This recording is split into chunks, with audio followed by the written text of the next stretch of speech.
The harbour mouth was only 40 metres wide, but it controlled a whole town. 2 rocky jetties formed a narrow gate between open water and the calm basin where fishing boats slept. In daylight, it looked harmless. Just waves, gulls, and the smell of diesel. But in early morning, when the tide pulled hard and the sea was dark, the harbour mouth became a throat. Everything that entered and left had to pass through the same choke point. Fish knew it, predators knew it, and the men who fished for a living knew it best of all. At 5:12 a.m, Captain Ilya Voronin idled his boat near the inner jetty and watched the water like it was a surface you could read. Ilya wasn't young, but he still moved with the tight economy of a man who'd spent decades on deck. His hands were thick, cut by lines and hooks. He didn't talk much before sunrise. Sunrise was for decisions. Beside him stood Misha Karpov, younger, eager, already holding a coffee and asking questions with his eyes. "You sure it's out there?" Misha asked. Ilya didn't answer immediately. He pointed. A dorsal fin sliced the surface just outside the harbour mouth. Slow, steady, not the frantic splash of a small fish. The fin wasn't huge, but it had a certain geometry, tall enough, stiff enough, moving with an unbothered confidence. Misha's throat tightened. "Shark," he said. Ilya nodded once. "Been here 3 mornings," he replied. Same line, same tide. They'd heard rumours first. Kids on the pier filming something dark. A tourist claiming monster. Then, yesterday, the proof. A net brought up with a clean cut. Not torn, not shredded. Cut straight through several strands as if a blade had passed. In fishing towns, everyone blamed everyone else before they blamed nature. A clean cut meant sabotage, a rival, a prank, a thief. But Ilya had seen sharks bite nets before, big ones, and a shark didn't tear the way an anchor did. A shark made shearing forces with teeth that worked like scissors. Cut clean. Ilya watched the fin circle just outside the jetties, never leaving the zone where current pulled strongest. That was where stunned baitfish gathered when tide turned. That was where waste drifted too. Fish scraps dumped from boats, guts tossed from the cleaning station, everything that smelled like food without being defended. The harbour mouth was a buffet line if you learned the schedule. And this shark had learned it. On the pier above, a woman named Dr. Anya Belova watched through binoculars. Anya was a marine biologist working a short contract with the Coastal Council. She wasn't there to hunt a shark. She was there because the town's fishing economy was fragile and fear was contagious. The council had called her because she spoke the language of both sides, science and practical risk. Anya watched the fin and made notes. Path, speed, tide timing. "Could be a juvenile," she murmured, not because juvenile meant safe, but because it explained behaviour. Younger sharks often lingered near easy food sources. Older ones ranged wider. Below, a deckhand on another boat shouted across the water, "Voronin, you going out?" Ilya shouted back, "Not through that mouth." The deckhand spat into the sea. "Shark doesn't own the harbour," he yelled. Ilya's eyes stayed hard. "It does if you give it the schedule," he replied. The deckhand revved his engine anyway. Anya's stomach tightened. She'd seen this pattern in different places. One animal becomes the symbol of a problem, and people behave worse because they're angry at a symbol. The deckhand's boat edged toward the harbour mouth. The fin turned slightly, as if noticing. The shark didn't charge. It didn't attack like a movie villain. It held position. That's what predators did when the geography favoured them. They didn't waste energy chasing in open water. They waited at the door where prey and opportunity had to pass. A small wave rolled through the gap. The deckhand hesitated, then he pushed forward again, stubbornness driving the throttle. Anya raised a hand, wanting to shout, but she knew shouting wouldn't help. Boats were loud. Pride was louder. The fin disappeared for a moment beneath the surface. Then it reappeared closer to the jetties, still calm, still controlled. The deckhand's boat passed through. Nothing happened. No splash, no drama. He laughed and waved a hand like he'd proven something. But Ilya didn't relax, because the shark wasn't trying to kill a boat. It was waiting for nets, waiting for fish, waiting for the easy thing that always followed boats. And when nets went down in the mouth, where current pulled and bait gathered, the shark would come. Anya watched the fin turn again, tracing the same arc. The harbour mouth stayed narrow, the fin stayed near it. And somewhere in the basin, fishermen checked their gear and pretended not to feel fear.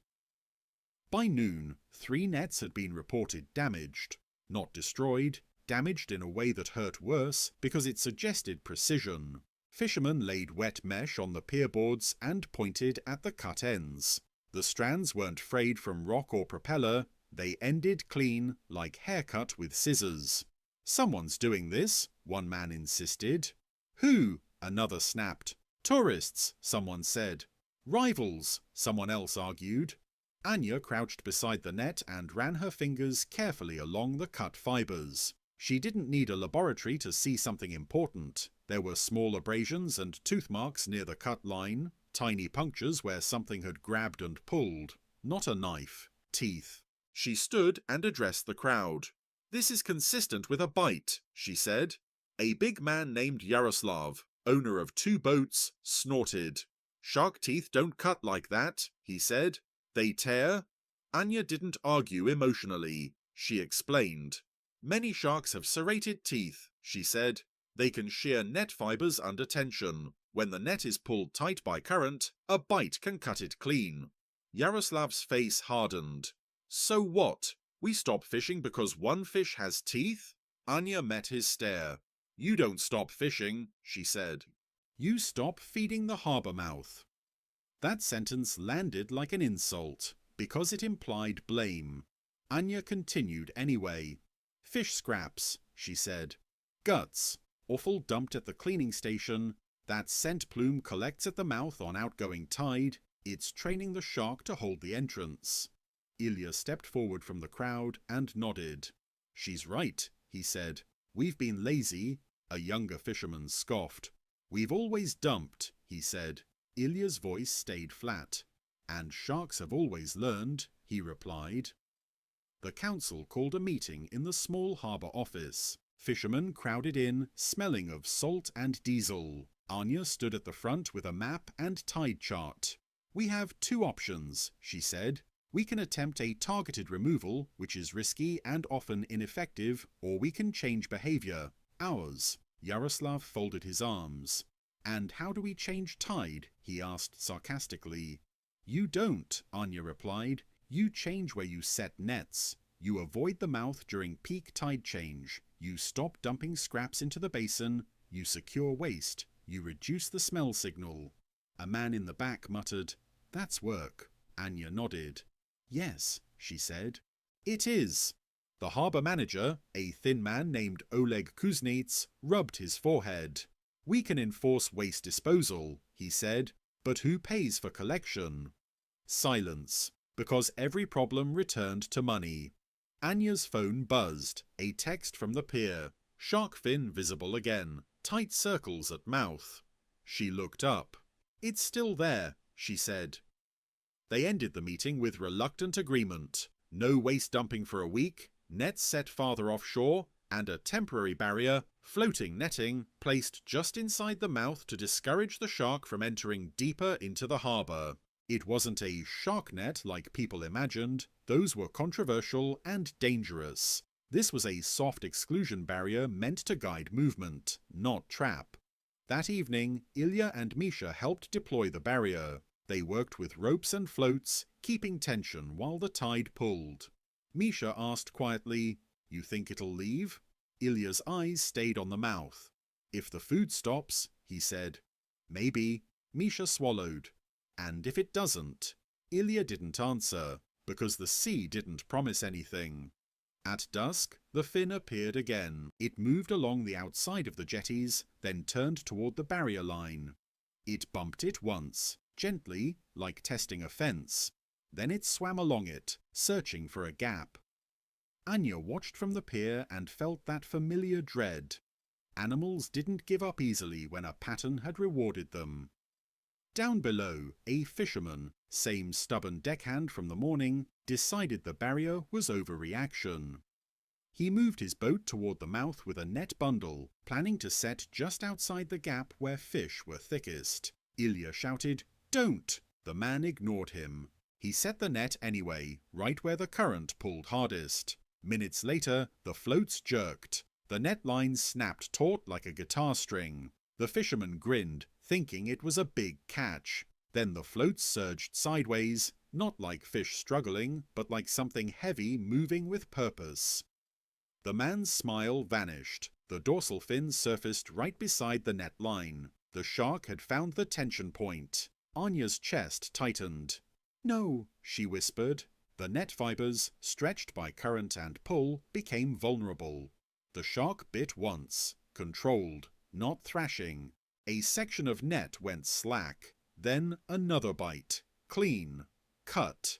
The fisherman swore and hauled, but the damage was done. The net tore open under its own tension, fish spilling out like coins from a ripped bag. The shark didn't steal like a cartoon villain. It fed on what fell free. And in the failing light, as the net collapsed, Anya saw the truth in the water. This wasn't random. It was learned behavior. The shark had learned where nets went. It had learned how tension made fibers cut easier. And fishermen, by repeating their habits, had taught it perfectly. The next day, the harbour smelled different. Not cleaner, just less like a constant meal. The council enforced waste rules aggressively. The cleaning station bins were sealed. Scraps were moved to a collection point farther inland. Boats were told to keep offal on board until disposal. Fishermen complained, but they complied because broken nets cost money fast. Anya spent the day on the pier, logging sightings. The fin appeared 3 times, each time holding the mouth but spending less time circling. It was as if the shark kept arriving for an appointment that had been cancelled. Ilya avoided the mouth entirely, setting nets 2 kilometers offshore. Misha asked, "Fish out there?" Ilya shrugged. "Less," he said, "but less is better than ripped gear." In the afternoon, the sea turned rougher. Wind rose, the tide ran harder. Whitecaps formed outside the jetties. Anya watched the barrier line tug and strain. "We should tighten anchors," she told Oleg. They sent a small workboat to adjust lines, moving carefully between waves. The shark appeared again. This time, it didn't circle lazily. It moved with more agitation, shorter arcs, faster turns. It bumped the barrier harder, then dove beneath it, searching. Anya's jaw tightened. "It's hungry," she murmured. Hungry animals took more risks. The workboat crew, 2 men, worked fast, tightening a rope and securing a float. One of them, nervous, kicked a bucket overboard by accident. It splashed loudly. The splash drew attention like a bell. The dorsal fin surfaced closer. The men froze. Anya shouted from the pier, "Keep calm! Don't thrash!" The men backed their boat slowly, not speeding, not panicking. The shark followed at a distance, curious but not attacking the boat. Then the sea offered a different opportunity. A school of small fish, mullet, pushed toward the mouth, chased by something beneath. They flashed silver in the waves. The shark turned away from the workboat instantly, locked onto the fish. Anya exhaled. "Good," she whispered. Fish were better than people, but in the chaos, a loose net, left by a fisherman who'd ignored the new rules, floated near the rocks, half submerged, anchored poorly. The fish tangled briefly. The shark surged. It hit the net line with its body, then bit.